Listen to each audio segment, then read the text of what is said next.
Boots away? Yes. Isn't tariffs kind of go against your grain? The tariffs, I think that the tariffs have been set up by other, other countries have tariffs on the products that they import from the United States. And one of the things that Trump was trying to do was trying to even that out. So, no, I don't think that tariffs go against it. But I think what us imposing tariffs does, is it brings them to the table so that we can have a conversation and say, we'll lower ours, you lower yours. I haven't heard him say that.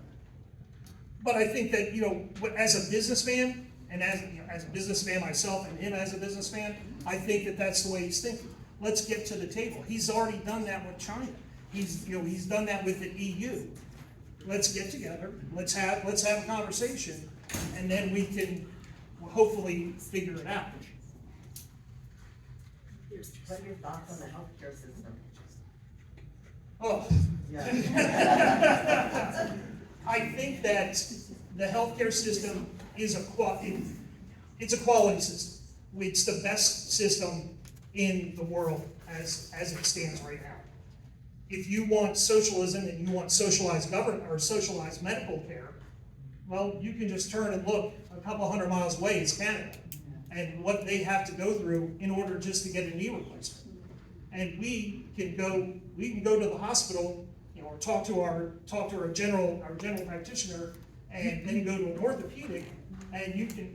My father had a new hip within, because he went to his orthopedic and his knee hurt, and the doctor said, well, it's not your knee, it's your hip. It's just making you all, kind of wumpus. And so, but within about a week and a half, he was in the hospital, had the hip replaced, and that next day, he's up and walking. Okay? That doesn't happen in socialized medicine. Okay? You're waiting around 6 months, 10 months, a year in order to get the help that you want. Yes, it's expensive. I'm not going to argue that. We all pay it. We all pay our medical insurance every month. And how to get it down, I don't have an answer for that now. I have to really study.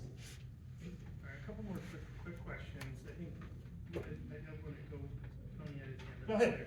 How do you propose to counter the influence of the GOP elites that reportedly put the kibosh on the candidacy of the last primary challenger that Susan Collins had in the last cycle? Well, I wasn't here at that time, so I've only, this August I'll be here 6 years. So I can't answer that. I don't know what happened. Where are you from? I grew up in South Philadelphia. I grew up in Philadelphia, and I moved to Ohio for high school. So I moved around the country. But I think that, when you look at the GOP, and I kind of sort of felt it so far here, I think that at times they're a little timid, and they need to I understand that Susan Collins is the only Republican we have in the Northeast. I understand. But she's not a strong Republican. She's not a strong Republican representative. She votes for the Democrats, or with the Democrats. So I know that they can put a kibosh on me. We'll see what happens. I'm willing to fight them. I'm Italian. Woo! Just one more question. So I think you had your hand up first. Yes. There's a pile behind you. Oh, I'm talking. And then we'll. What do you think about Israel versus Iran? I'm 100% behind Israel. Woo! They need to protect themselves. The Houthis, Hamas, Hezbollah, Iran is funding all of that. So you have to go to Israel is the spear, and Iran is the head of the snake.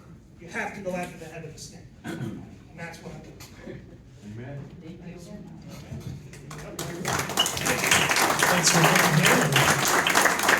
All right, so next we have